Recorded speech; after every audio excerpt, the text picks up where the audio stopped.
আলাইহি ওয়াসাল্লামের নিয়ম হচ্ছে এই যে তোমার বেটার যখন 7 দিন বয়স হবে, কতদিন? 7 দিন, তার নামে তুমি আকিকা দাও। বেটা বেটি দুজনের জন্য একটাই নিয়ম, বেটা হলে 2টো দাও আর বেটি হলে 1টা দাও। গরিব মানুষ বেটার জন্য একটাই দেন, যথেষ্ট, অসুবিধা নেই। 2, তার সুন্দর একটা নাম রাখতে হবে। আমরা আছে না অনেকজন বেটার নাম রেখেছে ইয়াসিন, অনেক লোক আছে না ইয়াসিন নাম, আপনাদের এলাকায় আছে? কি জন্য রেখেছ? ওই যে কোরআনে আছে, তাই না? কোরআনে আছে। আর আল্লাহ রাসূল বলছেন যে নামের কোনো অর্থই নাই, অর্থহীন কোন শব্দ দ্বারা নাম রাখা যাবে না। ইয়াসিন, এটা আল্লাহর নবীও জানতেন না, সাহাবা একরামগণ জানতেন না, আপনাদের মাদ্রাসার কোনো আলেম জানে না। মানে এই শব্দটার কোনো মানে নেই, আল্লাহ বেহতার জানে। অথচ বেটার নাম রেখে দিয়েছে মোহাম্মদ ইয়াসিন। রাখছে কি রাখছে না? কোনো অর্থ নেই। আল্লাহর নিকটে সব থেকে প্রিয় নাম কি? আব্দুল্লাহ আর আব্দুর রহমান। এখন যদি বলা হয় আল্লাহর নিকটে প্রিয় আব্দুর রহমান ডাক, ধর গ্রামে সে টোটোওয়ালা আব্দুর রহমান, চুল কাটাওয়ালা আব্দুর রহমান, ও অত পুরাতন নাম চলে, এখন আধুনিক নাম বলো। এ করছে কি করছে না? চলুন আমরা নামটাও রাখি, আকিকাও দিই, আর 2টা একটা কাজ করি না। সেটা কি? আর একটা কাজ হচ্ছে মাথার চুলটা একটু ন্যাড়া করে দিতে হবে, দিয়ে সমপরিমাণ চাঁদি সাদকা করতে হবে। এটা কেউ করি? জানি না। 4, তাহানিক করতে হবে। তাহানিক বুঝেন? আল্লাহওয়ালা কোনো মানুষের কাছে গিয়ে বা আপনি নিজে আপনার বাপকে দিয়ে খাজুর জাতীয় কিছু বা মিষ্টি জাতীয় কিছু ভালো করে চিবিয়ে, যাতে শিশুর কণ্ঠনালীতে আটকে না যায়, 7 দিনের বাচ্চার মুখে একটু দিয়ে দিতে হবে, ও চুষবে। মহিলারা পর্দার আড়াল থেকে আল্লাহ রসুলের কাছে বাচ্চা আনতেন, আল্লাহ রসুল তাহানিক করে দিতেন। আমরা কেউ করি? করি? জানি না, জানি না, তাই না? করি না। চলুন এবার আস্তে আস্তে আকিকার জায়গাটায় একটুখানি ডিফারেন্স। মেয়ে হলে 1টা, ছেলে হলে 2টা, গরিব মানুষ হলে 1টা দিলেও হবে, অসুবিধা নেই। চলুন এবার এই পর্যন্ত একই হলো, তাই তো? আর একটু বড় হলো বাচ্চাটা, বয়স হলো 7 বছর। কত বছর? 7। আল্লাহর নবী বলেছেন 7 বছর বয়স তোমার বেটার হলো, তুমি আস্তে আস্তে আস্তে আস্তে করে ধরে তাকে মসজিদে নিয়ে যাও। মসজিদে নিয়ে যাতায়াত করবে কত বছর? 3 বছর। বয়স হয়ে গেল কত বছর? 10 বছর। এইবার আল্লাহ নবী সাল্লাল্লাহু আলাইহি ওয়াসাল্লাম বলছেন ওকে মারো। 10 বছরের পরে যদি মসজিদে না যায় তোমার বেটা, তুমি তাকে মারো। মেয়ে বাচ্চা যদি হয়, ওর মা নামাজ পড়বে আর বেটিকে বলবে, মা তুমি ওযু করে আমার পাশে দাঁড়াও। ও কাঁধে উঠে যাক, তাই ভালো। মাঝখানে একটা জিনিস বলে রাখছি, বাচ্চাদেরকে মসজিদে নিয়ে গেলে অনেক সময় কোনো পুরুষ বাচ্চাকে দাদু তার পোতাকে হাতে করে মসজিদে নিয়ে গেছে, তা গিয়ে দেখবেন প্রথমেই ওর কাজ, পাকা চলছিল সুইচটা অফ করে দিল, প্রথমেই কাজ। কেউ নামাজ পড়ছিল, সামনে গিয়ে দৌড়িয়ে গেল, ঠিক করেছে, দৌড়িয়েছে, পাকা অফ করেছে, ঠিক করেছে। আর কিছু লোক আবার বলে, কেন ফটিক ভাই তুমি বারবার প্রত্যেক ওয়াক্তে তোমার পোতাকে মসজিদে আনছো, ঘরে রেখে আসতে পারো না? ডিস্টার্ব করে। এই কথা বলতে হয় কেন? পাগল কোথাকারে। আচ্ছা, গাছে কাঁঠাল কি একদিনে পাকে? হ্যাঁ, পাকে না। একটা কাঁঠাল বড় হয়েছে, একটা পেকেছে, আর একটা মিডিয়াম সাইজ, আর এক দিক থেকে ফুল ধরেছে। এখন যেটা পেকেছে ওটা যদি জুট করে খেয়ে নিয়ে, যেটা ফুল ধরেছে ওটা যদি ভেঙে দেন, তাহলে আগামী মাসে আর কাঁঠাল খেতে পারবেন? পারবেন না। তা ওর পোতাকে নিয়ে যে মসজিদে গেল, ও একটা ছোট্ট ফুল মসজিদের জন্য, আগামী দিনের জন্য ফুল ফুটছে, আপনি ওই ফুলটাকে কেন নষ্ট করছেন? কেন? একদম নয়। ও কাঁধে উঠে যাক, আপনার নামাজ পড়তে পড়তে আপনার পোতা, আপনার বেটা কাঁধে উঠুক, আবার কাঁধ থেকে নামিয়ে আবার দাঁড়ান, ও অভ্যস্ত হোক। চলুন আস্তে আস্তে করে 10 বছর দুজনারই বয়স হলো, নারী আর পুরুষের। এতক্ষণ সব একই ছিল, তাই না? একই ছিল তো। চলুন এইবার ইসলামিক দৃষ্টিকোণে নারীদের আর পুরুষের কিছু কিছু জায়গাতে একটু ডিফারেন্স আছে, একটু মানে অনেকটাই।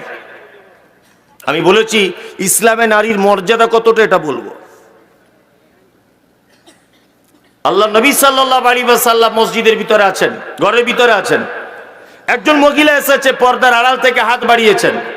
তা আল্লাহর নবী জিজ্ঞাসা করছেন, আয়াদুকা রাজুলান আও ইমরাতান, এই হাতটা কি মহিলার হাত না এটা পুরুষের হাত? তখন পর্দার আড়াল থেকে বলছেন, ও দয়ার নবী গো, এটা আমি একজন নারী, এটা আমার হাত। আল্লাহর নবী বলছেন, তোমার হাতটা কেন পুরুষ মানুষের মতো? পাইয়ার জিউ ফিল বাইত, তুমি বাড়ি ফিরে যাও, তুমি বাড়িতে চলে যাও, তুমি বাড়িতে চলে যাও। আল্লাহর নবী গো, বাড়িতে গিয়ে কি করব? বিশ্ব নবী বললেন, তুমি বাড়িতে যাবার পরে হাতে ভালো করে মেহেন্দি লাগিয়ে দ্বিতীয় দিন যখন আবার আসবে, তোমার মেহেন্দি লাগানো হাতটা আমার সামনে দিবে। তাহলে আমি বুঝতে পেরে যাব পর্দার আড়াল থেকে যে হাতটা বাড়ানো হচ্ছে এটা নারীর হাত না এটা পুরুষের হাত। তার মানে বোঝা গেল মহিলারা মেহেন্দি লাগাতে বাধ্য নয়, লাগাতে পাবে, ওরা লাগাবে, এটাই চূড়ান্ত। হাতে, পায়ে, চুলে, কপালে সব জায়গাতে মেহেন্দি লাগাবে, ওরা পায়েও লাগাবে, সব জায়গায়। আপনার স্ত্রীকে বলবেন সবসময় মেহেন্দি লাগাতে বলবেন। এইবার আপনাকে একটা কথা বলছি, পুরুষ মানুষ লাগাতে হবে? লাগাচ্ছে এখন? হ্যাঁ লাগাচ্ছে।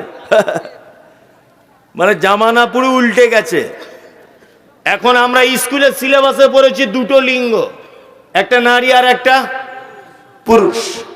তবে স্কুলের সিলেবাসে এই শব্দটা বাদ দিয়ে লিখে দিতে হবে তিনটে লিঙ্গ। যদিও তিনটে বলা হয়, কেন আর একটা লিঙ্গ মাঝখানে থাকে জানেন তো? হ্যাঁ, ওটার নাম বলছি না, ট্রেনে ভিক্ষা টিক্ষা করে, হ্যাঁ, ওরাও একটা আলাদা লিঙ্গ, তবে আলাদা করা হয় না ওদেরকে, ওরা নয় নারী নয় পুরুষ। কিন্তু আমাদের এখন বর্তমানে কিছু ভালো যুবক যুবতীদেরকে দেখা যায় এরা যে কোন লিঙ্গের এটা বোঝা বড় মুশকিল। মেয়ে ছেলে জিন্স প্যান্ট টি শার্ট পরে ঘুরছে, বেটার ছেলের মতো চুল কেটে, ওকে আপনি কোন দলে ধরবেন? দেখে সর্বপ্রথম এ বেটা ছেলে কানে দুল, এত বড় বড় চুল রেখেছে, এদিকে কালো, এদিকে সাদা, এদিকে সবুজ, আর এমন করে জিন্স প্যান্ট পরে ঘুরছে, বা এমন করে মেয়ে ছেলেদের মতো প্যান্ট পরে পোশাক পরে ঘুরছে, ওকে দেখেই বোঝা বড় মুশকিল যে ও পুরুষ না নারী। মেহেন্দি লাগায় না? লাগাই তো আমরা। এটা পুরুষের জন্য কি চলবে না? চলুন আর একটু উপযুক্ত হই। এই বিয়ে করার সময়তে পাঞ্জাবি পড়েন তো আপনাদের এখানে? পড়ে? হ্যাঁ, অনেক যুবক আবার আছে মৌলভী সাহেবদের দেখতে পারে না। মৌলভী সাহেবদের আমি একদম দু চোখে দেখতে পারি না, আলহামদুলিল্লাহ দেখতে হবে না। অথচ বিয়ে করার সময় দেখছি আব্দুল কাদের জিলানির মতো বড় টুপি আর পাঞ্জাবি পরে ডুপ্লিকেট মৌলভী হয়ে বিয়ে করতে যাচ্ছে। কেন আন্ডার প্যান্ট পরে যাও? মৌলভী সাহেবদের এত অ্যালার্জি, দেখতে পারো না? তা বিয়ে করার সময় পাঞ্জাবি পড়ছে কেন? অনেক মেয়ে আবার বলে মৌলভী সাহেবদের দেখতে পারি না, আমি একদম দুই চোখে দেখতে পারি না। কারণ কি? বেকার, একদম ফালতু। যাই হোক, দেখতে পারেন, অ্যালার্জি মৌলভী সাহেবের। অথচ বিয়ে করার সময় ওর স্বামীকে ফোনে আগে আগে বলে দিচ্ছে শেরওয়ানিটা জুত করে কিনবে, কিন্তু সাদা পায়জামা আর সে বড় কিস্তি সাদা কালার টুপি পরে আসবে, ফটো তুললে যেন ভালো লাগে। তখন ডুপ্লিকেট মৌলভী সাজানোর জন্য স্বামীকে উপদেশ দেয়। 10,000 টাকার বেশি যদি শেরওয়ানির দাম হয়, কিছু বলছেন? ও, 10,000 টাকার বেশি যদি শেরওয়ানির দাম হয়, তাহলে দেখতে পাবেন শেরওয়ানিটা অনেক সময় রেশমের কাপড় দিয়ে তৈরি করা হয়।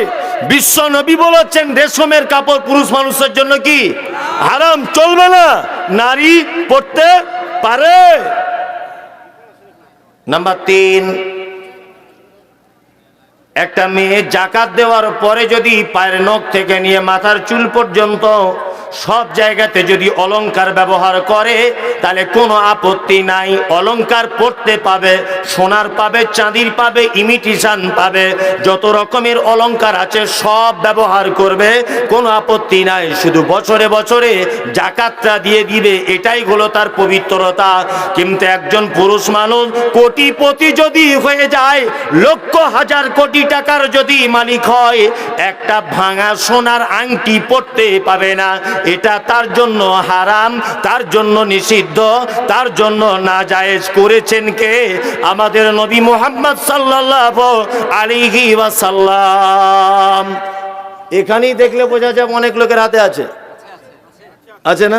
এটা হারাম, পুরুষ মানুষ পড়তে পাবে না। এটা কি হারাম? একটু পানি দেখি সাহেব। পুরুষ মানুষ এটা কি পড়তে পাবে না। আমাদের সমাজে পড়ছে কি পড়ছে না? পড়ছে, শ্বশুর দিয়েছে হাতে লাগিয়ে ঘুরছে।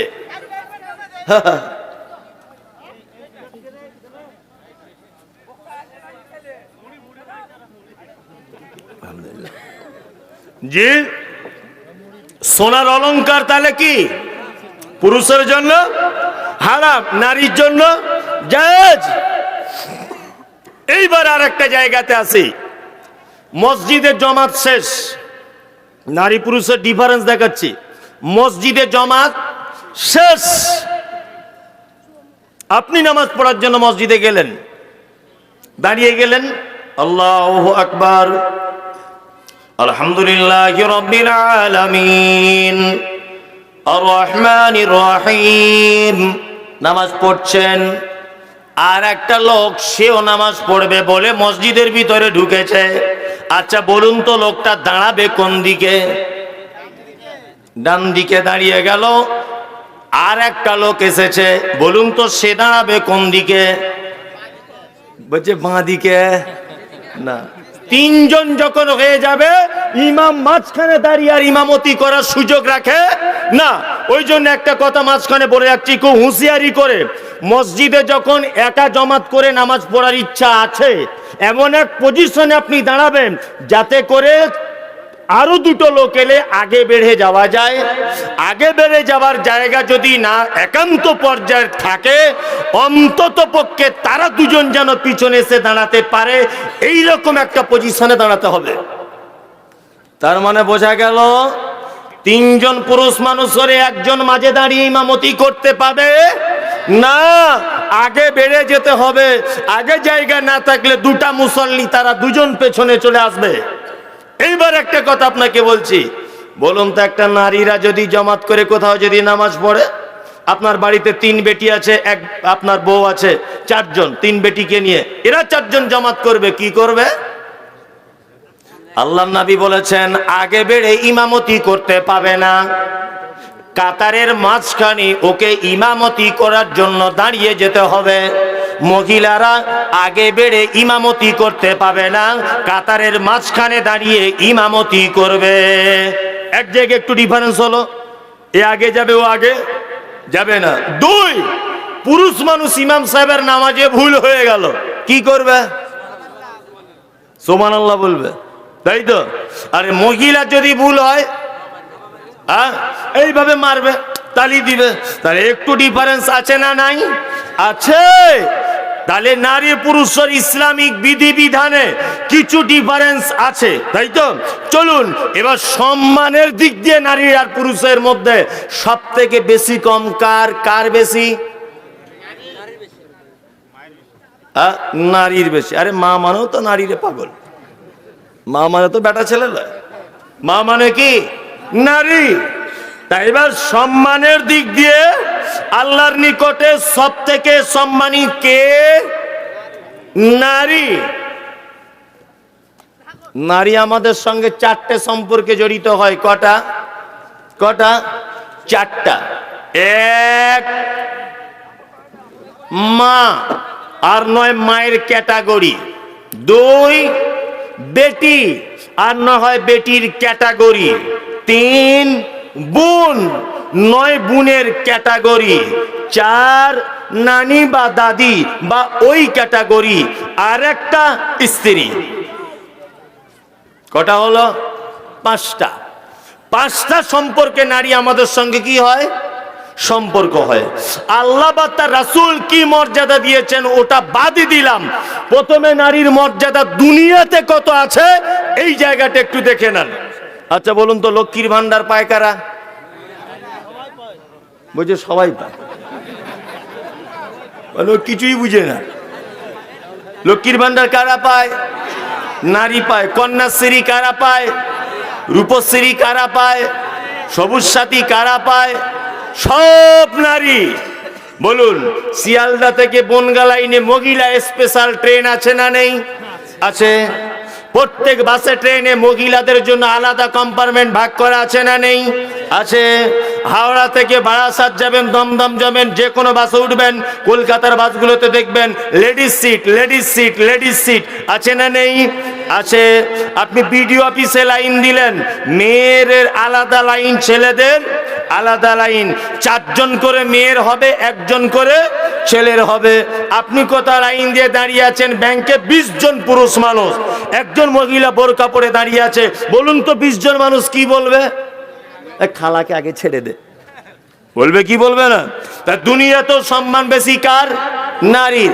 এইবার একটা কথা আপনাকে বলছি, আচ্ছা বলুন তো, একটা পুরুষ মানুষ যদি পাপ কাজ করে, ওই পাপ তার স্ত্রীর আমলনামাতে তুলে দেওয়া হয়?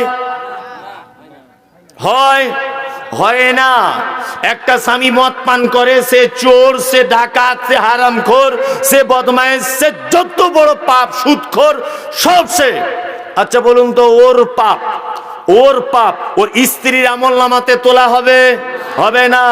কিন্তু একটা স্ত্রী যদি বেহায়ার মতো চলে, একটা স্ত্রী যদি বেপর্দার সঙ্গে চলে, একটা স্ত্রী যদি পরপুরুষের সঙ্গে ঘনিষ্ঠতা করে, আপনার বেটি যদি অবৈধ কোনো কাজ করে, আচ্ছা বলুন তো, আপনার স্ত্রীর পাপ আপনার দায়ুসের খাতাতে, অর্থাৎ আপনার আমলনামাতে উঠবে কি উঠবে না? উঠবে। তার মানে এই ক্ষেত্রেও নারীর মর্যাদা অনেক বেশি। আর একটা ক্ষেত্রে বলি, এটা দুনিয়ার পর্ব চলছে, আর আখেরাতেরটা পরে বলছি। আচ্ছা বলুন, আমি সরকারি স্কুলের হেডমাস্টার, আমি মারা গেলাম। আচ্ছা বলুন তো, আমার স্ত্রী টাকা পাবে কি পাবে না? মাসে মাসে পাবে। আমার বউ হেডমাস্টার নিয়ে আর কি, ও মারা গেল, বলুন তো আমি টাকা পাবো কি পাবো না? তার মানে দুনিয়ার সব দিক দিয়ে ওদেরই মর্যাদা বেশি, সব দিক দিয়ে মর্যাদা বেশি। বেশি নয়, বেশি, সব দিক দিয়ে। আল্লাহু আকবার। আল্লাহর নবীর ভাষাতে মর্যাদা, আপনি অবাক হয়ে যাবেন এগুলো শুনলে, যে আপনি কি কথা বলছেন।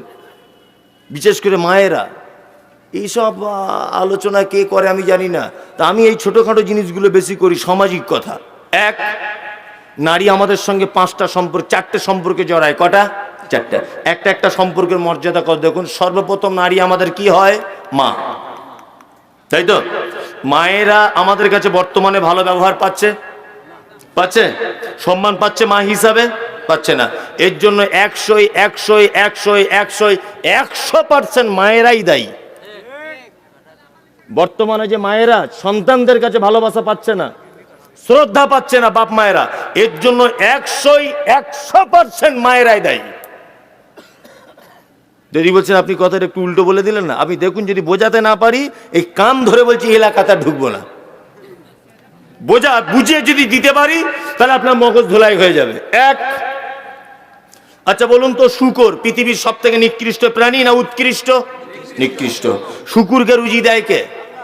কুকুর, গরু, আল্লাহ। সবাই রুজির মালিক কে? আল্লাহ। এবার বলুন, পৃথিবীর সব থেকে উৎকৃষ্ট, আল্লাহর নিকটে প্রিয় কোন সৃষ্টি? মানুষ, তাই না? মানুষ সব থেকে উৎকৃষ্ট। কুকুর তার বাচ্চা জন্ম দেয়, কুকুরের দুধ খেয়েই মানুষ হয়। শূকর তার বাচ্চাকে জন্ম দেয়, তার দুধ পান করেই মানুষ হয়। জি, শ্রীগাল তার বাচ্চা জন্ম দেয়, শ্রীগালের বাচ্চাকে, মানে শ্রীগালের দুধ পান করেই বাচ্চা মানুষ হয়। আচ্ছা বলুন তো, মানুষের বাচ্চা জন্ম হলো, 2 মাস পরে মা তার স্বামীকে বলছে, কই গো, ওই হরে কৃষ্ণদের ফার্মিস থেকে একটা মাদার ডেয়ারি দুধ আর ল্যাকটোজেন সেরেলাক্স নেন, কিছু একটা আনো দেখি, আমার আর দুধ যেন হচ্ছে না। না দুধ এনেছে রেড কাউ, রেড মানে লাল, কাউ মানে গরু, মানে মানুষের বাচ্চা লাল গরুর দুধ খেয়ে বড় হচ্ছে। আচ্ছা বলুন তো এর চরিত্র অনেকটা গরুর মতো হবে কি হবে না? হবে কি হবে না? হবে। তার মানে মানুষের বাচ্চা পৃথিবীতে একটা বিরল। আপনি দাঁত বার করে হাসছেন মানে এ তো অবাক করার কথা বলছি, আপনি চুপচাপ মানে হাসছেন। পৃথিবীতে আশরাফুল মখলুকাত মানুষ। কুকুর তার বাচ্চাকে দুধ পান করিয়ে মানুষ করে, শূকর তার বাচ্চাকে দুধ পান করিয়ে মানুষ করে, আর আশরাফুল মখলুকাত মানুষ তার বাচ্চাকে পশুর দুধ পান করিয়ে মানুষ করে। এর চরিত্রটাও পশুর মতো হবে। রেড কাউ দুধ পান করিয়ে ছেলে মানুষ করে, ছেলে বড় করে, তার কাছে বিরিয়ানি খাওয়ার ধান্দা করছে বুড়ো বয়সে। ওই যে লাঠির বাড়ি দিচ্ছে ওইটাই তোমার জন্য ঠিক আছে। বাপ মাকে আমি অসম্মান করছি না, আল্লাহর কসম। ও ফালতু কাছে বলছে আমার বুকে দুধ হয় না। কে বললো বুকে দুধ হয় না? আল্লাহ তো নিষ্ঠুর। কুকুর শুকার কাছে রুজির ব্যবস্থা করে, আর তুমি আল্লাহর প্রিয় বান্দা পৃথিবীতে আসছো, তোমার মায়ের বুকে দুধ হবে না? তোমার মায়ের চিকিৎসার প্রয়োজন আছে, তোমার মায়ের খাদ্য খাবারের ত্রুটি রয়েছে, এই কারণে হয়তো তোমার মায়ের দুধ কম হচ্ছে। তবে 85% নয়, 99% মায়েরা বাচ্চাকে দুধ দেয় না নিজের বডি, নিজের ফিগার ঠিক রাখার জন্য। কি বলছি বুঝতে পারছেন না? হ্যাঁ, ও ফিগার ঠিক রাখার জন্য। আরে পাগল, বাচ্চা তোমার যেদিকে ফিরবে সেই দিকে তোমার বুকের বোঁটা ধরে চুষবে চকচক চকচক করে, তবেই তো তোমার সঙ্গে তার মহব্বত জন্ম হবে, তবেই তো প্রেম জন্ম হবে। দুই, আরেকটা জায়গা আপনাকে বলছি, আমাদের সমাজে আরেকটা যেটা কথা সেটা হচ্ছে এই, আচ্ছা বলুন তো আগেকার দিনে বাচ্চারা স্কুলে ভর্তি হতো কত বছর বয়সে? 7-8 বছর বয়সে ভর্তি হতো, বড় হয়ে, তাই না? আমি তো মনে হয় 10 বছর বয়সে ন্যাংটা হয়ে ঘুরেছি, তখন প্যান্ট পরতাম না, এটা আগে হতো। আচ্ছা ইংলিশ প্যান্ট পাওয়া যেত, ঠিক আছে না? হ্যাঁ, দড়ি দেওয়া প্যান্ট। আমরা তখন 7-8 বছর বয়সে ন্যাংটা হয়ে ঘুরেছি, স্কুল যাইনি। আর এখন বাচ্চাটার বয়স 3 বছর, ওর মা গাড়ি করে ইংলিশ মিডিয়ামে পাঠিয়ে দিচ্ছে, আর ও বাড়িতে মোবাইল দেখছে আর চ্যাটিং করছে। আর ও 4 বছরের বাচ্চা, ওকে পাঠিয়ে দিচ্ছে স্কুলে। 4 বছরও কি শিখবে? বলছে পাকাপুক্ত করে শিখতে হবে, ঘোড়ার ডিম। সন্তানের সঙ্গে টাইম দিতে পারছেন না বলে মহব্বত কমে যাচ্ছে। 4 বছর বয়স থেকে ওর মা ওকে স্কুলে পাঠাচ্ছে। বলুন, ও যদি সারাদিন স্কুলে যদি বাচ্চাটা থাকবে, মায়ের সঙ্গে স্পর্শে থাকবে কতক্ষণ? আবার বাড়ি চলে আসছে, প্রাইভেট মাস্টার চলে আসছে। শুন, এখন তবুও ডাল ভাত ছেলেদের কাছে পাচ্ছেন, আমি আর আমার বেটার কাছে পাবো না, শুধু মায়ের। এখন যেমন 3 বেলা চা রুটি ভাত খাচ্ছেন, আজ থেকে 30 বছর আরো আগিয়ে, আমি মুমতাজুল ইসলাম এটা বলে যাচ্ছি, ভবিষ্যৎবাণী নয়, আমি এটা আমার তথ্যমূলক কথা আপনাকে বলছি, আপনাকে মারবেই। এটাই তার কারণ। সন্তানকে সবসময় কাছে কাছে রাখবেন, মায়েদের উচিত সবসময় বুকে জড়িয়ে রাখবেন, তবেই তো তার প্রতি তার মহব্বত হবে। 2, এখনকার বাপ মারা অসম্মানিত হচ্ছে সন্তানদের কাছে, তার 3 নম্বরের কারণ কি? আল্লাহর নবী বলেছেন, তোমার বেটাকে যখন বিয়ে দিবে, একটা মেয়েকে 4টে গুণ দেখে বিয়ে দিবে। কটা গুণ? 4টে গুণ দেখে তোমার পরের বেটিকে বৌমা করবে। 1 নম্বর কি? সে কতটা সুন্দরী দেখো। 2, অলিমালিহা, তার বাপের কতটা সম্পদ আছে দেখো। অলিজামালিহা, সে কতটা সুন্দরী দেখো। আর তার বংশমর্যাদা কতটা দেখো। 2, তার দিনদারিতাটা দেখো। 4টে হলো। 1, কতটা সুন্দরী। 2, তার বংশ ভালো কিনা। 3, টাকা পয়সা আছে কিনা। 4, তার দিনদারিতা আছে কিনা। আল্লাহর নবী তার শেষ বাক্যে বলছেন, ফার্স্ট ভার্বে জাতিদ্দিন, 3টে জিনিস না থাকলেও চলবে, তার ভিতরে যদি দিনদারিতা যদি থাকে, অবশ্যই তোমার বেটার বউ হিসাবে, তোমার স্ত্রী হিসাবে তাকে আগে প্রাধান্য দাও। আমরা বৌমা দেখতে যাই বেটাদের, আগো মা তোমার নাম কি গো? বলছে আমার নাম রুকসোনা। তাই? কটা ভাই বোন তোমরা? বলছে আমরা 2 বোন। বলছে ভাই? বলছে ভাই নাই। তোমার আব্বা কি করে মা? বলছে আমার আব্বার বেলডাঙাতে 6টা দোকান আছে রোডের উপরেই। এখন এর মাথায় কাজ করছে না শুনে যে বেটাও নেই, আবার 2টো বেটি, মানে বুড়ো মরে গেলে 3টে দোকান আমার বেটা পাবে, বুঝলেন না? ও এক চান্সে বলছে আমার খুব পছন্দ। তা লাস্টে বলছে মা তুমি কি করো, পড়াশুনো করো? বলছে না না না, আমি টিকটকে ভিডিও করি, টিকটক করি। বাড়িতে এসে বলছে উরি বাবা, রোডের ধারে 6খানা দোকান, বেটা নাই, আবার আমাদের যে বৌমা হবে টিকটকের নায়িকা। তা তুমি যদি টিকটকের নায়িকাকে ঘরে আনো, তা ঝাঁটার বাড়ি খাবে না তো ভাত খাবে? হ্যাঁ, এনেছে তো টিকটকের নায়িকাকে। বলুন কথাগুলো একটা কথা আপনি কেটে দেন, কেটে দিতে পারবেন? যে আপনি যে কথাগুলো বলেছেন একটা যুক্তিসঙ্গত নয় এবং বাস্তবেও নয়। আশ্চর্য ব্যাপার। এই জায়গাগুলো খুব কঠিন জায়গাতে আমরা চলে এসেছি, খুব কঠিন জায়গায়। দুই, মা হিসাবে নারীর মর্যাদা কতটা, আসলে যদি ও জানতো, ও যদি জানতো যে আমার মর্যাদা রয়েছে কতটা, অবাক হয়ে যেত। আল্লাহর নবীর কাছে একজন লোক এসে বলছেন, আল্লাহর নবী গো, আমার ফ্যামিলিতে মেম্বার যতজন রয়েছে সব থেকে বেশি কাকে ভালোবাসবো? নবীজি বললেন তোমার মাকে। আল্লাহর নবী তারপরে কাকে? নবীজি বলছেন তোমার মাকে। কলা সুম্মা মান, ও দয়ার নবী গো তারপরে কাকে? আল্লাহর নবী বলছেন কলা উম্মুকা, তারপরে হলো তোমার মাকে। কলা সুম্মা মান, ও দয়ার নবী 4 নম্বরে কাকে? নবীজি বলেছেন তারপরে হলো তোমার বাপকে। সারা পৃথিবীতে যত সম্পদ রয়েছে, হীরা মণি মুক্তা যত যা কিছু আছে, আশ্চর্যের বিষয় যত আছে, আল্লাহ তাআলা পবিত্র আল কোরআনের ভিতরে বলেছেন আওয়ালাম ইয়ারাও ইলা তৈরি ফাওকাহুম সাফাতিন ওয়া ইয়াকবিদনা মা ইমসিকুহুন্না ইল্লার রহমান। আল্লাহ তাআলা বলেছেন পৃথিবীর মানুষ তোরা তাকিয়ে দেখ, আসমানের দিকে দেখবি পাখিগুলো যখন তারা ডানা মেলে চলে, অনেক পাখি আছে ডানাগুলো গুটিয়ে নিয়েও দেখবেন অনেক রাস্তা পাড়ি দিয়ে চলে যায়, যায় কি যায় না? সন্ধ্যাবেলাতে মাঠে দেখবেন বকগুলি 2-3 বার করে ডানাটা এরকম ঝাপটিয়ে নিয়ে ডানা গুটিয়ে নেয়, এমনিতেই চলতে থাকে, প্লেনের মতো থাকে কি থাকে না? আল্লাহ বলে আওয়ালাম ইয়ারাও ইলা তাইরে ফাওকাহুম সাফাতিন ওয়া ইয়াকবিযনা মা ইমসিকুহুন্না ইল্লার রহমান।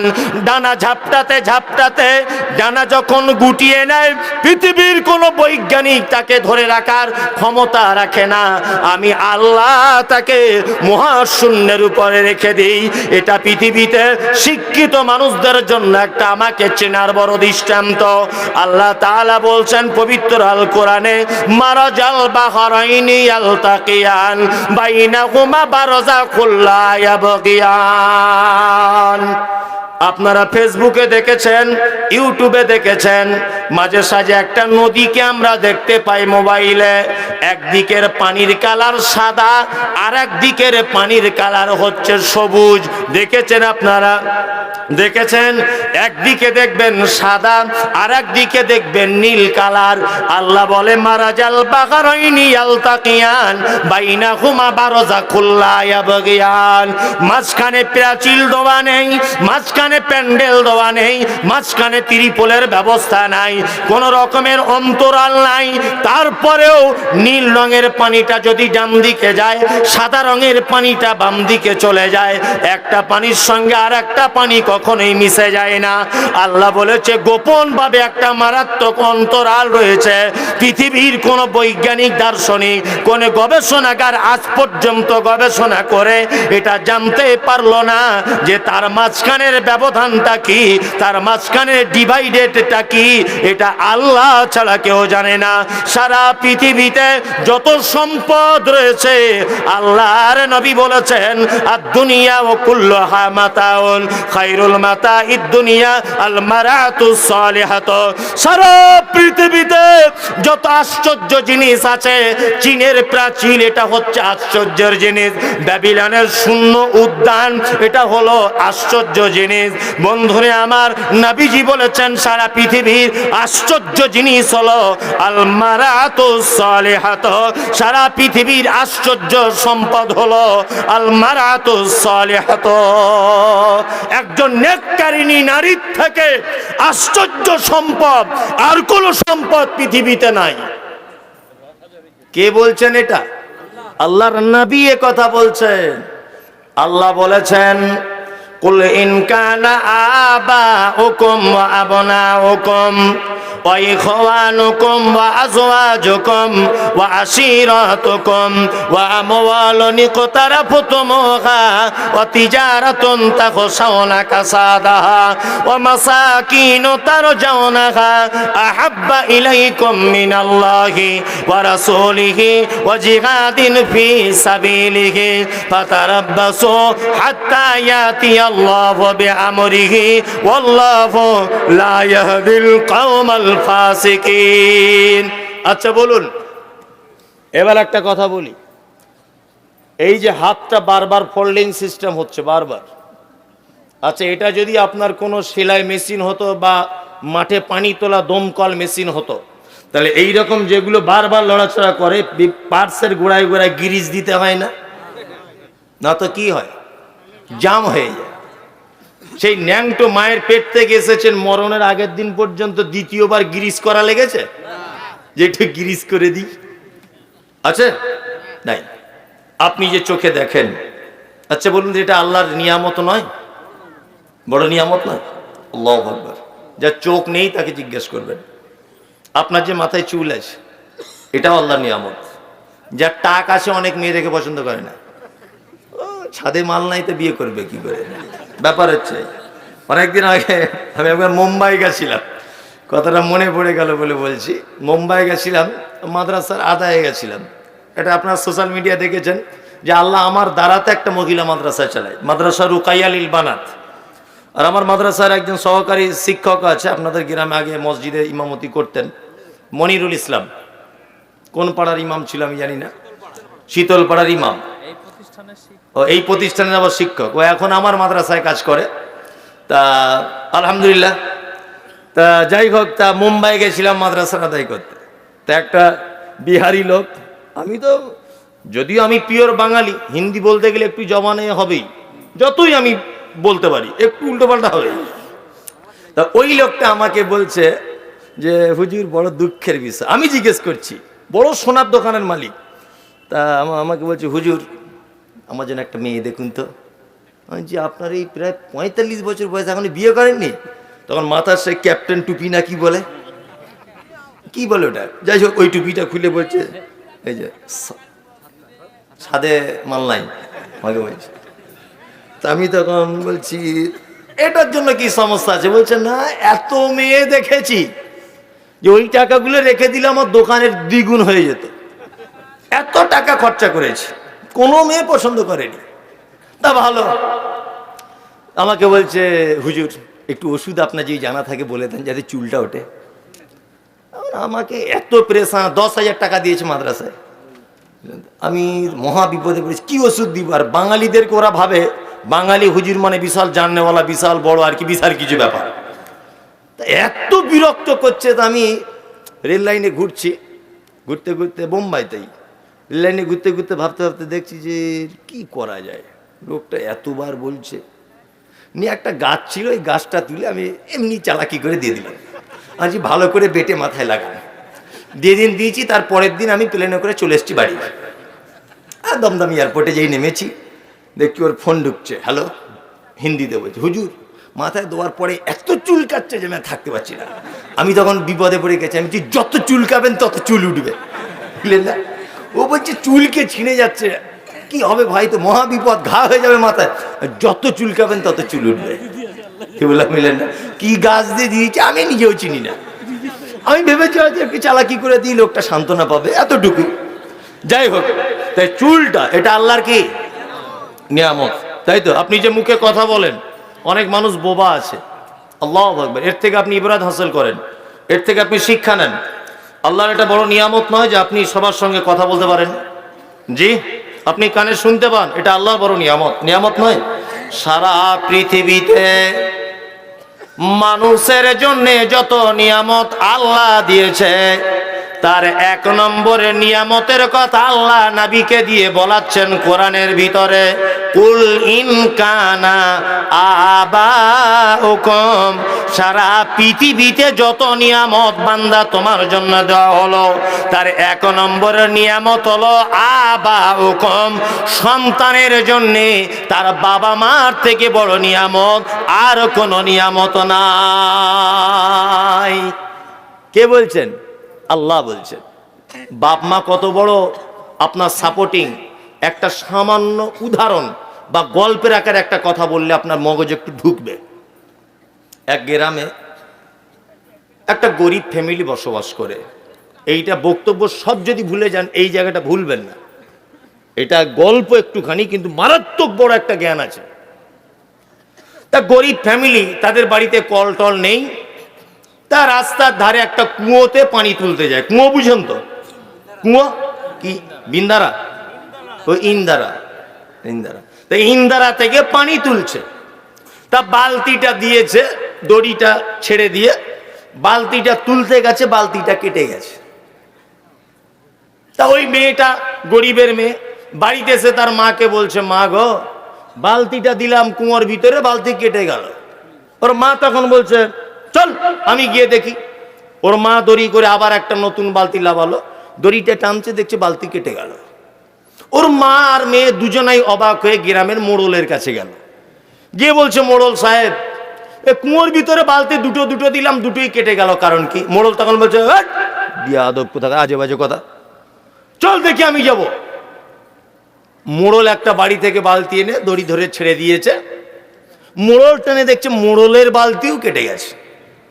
4-5 জন এসে দিয়েছে, 4-5 জনের কেটে গেল। তখন মোড়ল ভাবছে যে নিশ্চয় কোনো ব্যাপার আছে, বালতি কেটে যাচ্ছে কেন?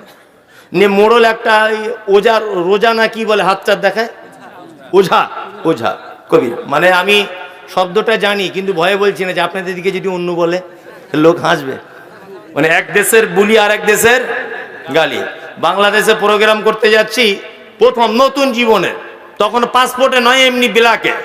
তা নদীটা পার হয়ে ফোন করছি, সোনাই নদী, হ্যালো ভাই, এবারে আমি কিসে যাব?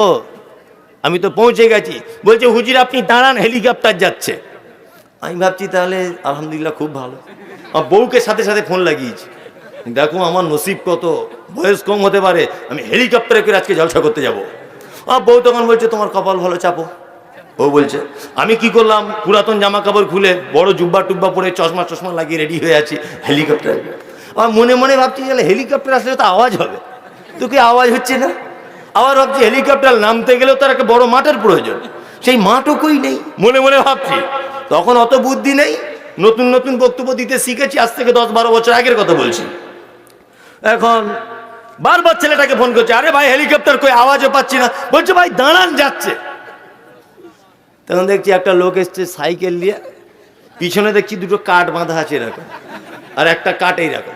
আমার কাছে, হুজুর বসুন। আচ্ছা, আস্তাগফিরুল্লাহ, হেলিকপ্টারে কি ব্যাপার? বলছে, এইটাই তো বাংলাদেশের নাম, হেলিকপ্টার। আচ্ছা, আস্তাগফিরুল্লাহ, আগে যদি জানতাম তো এই জামা পাল্টাতাম আমি। কি সর্বনাশ করলে ভাই তুমি আমার।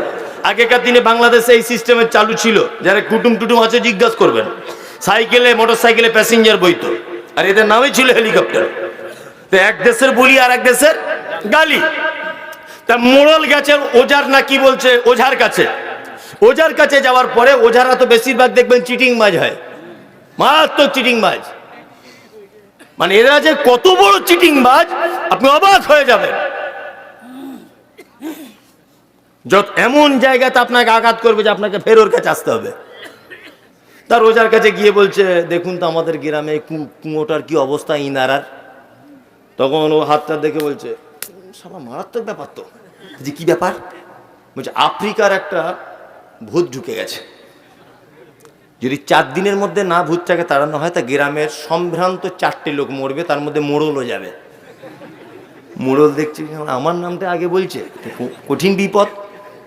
মোড়ল বলছে ভাই কত টাকা লাগবে? বলছে 5,000 এখন দাও আপাতত, আর এই তাবিজটা নিয়ে যাও, 4 দিনের মাথায় ভূত চলে যাবে। 5,000 টাকা ঝেড়ে নিয়েছে। 4 দিন পরেও বালতি ফেলে দেখছে আবার সেই একই অবস্থা, একই অবস্থা। তা এরা তখন দেখছে এর থেকেও বড় ওঝার কাছে যেতে হবে। তা বড় ওঝার কাছে মানে চিটিংবাজের উপরে বাটপার, বুঝলেন না? এই বাটপারের কাছে গেছে। বাটপার দেখে বলছে হ্যাঁ আগে কার কাছে গিয়েছিলেন? বলছে ফটিকের কাছে। ও ওঝা ও কিছু বোঝায়? এই যে হাতের দাগটা ডান দিকে চলে যাচ্ছে মানে এ আফ্রিকার ভূত নয়,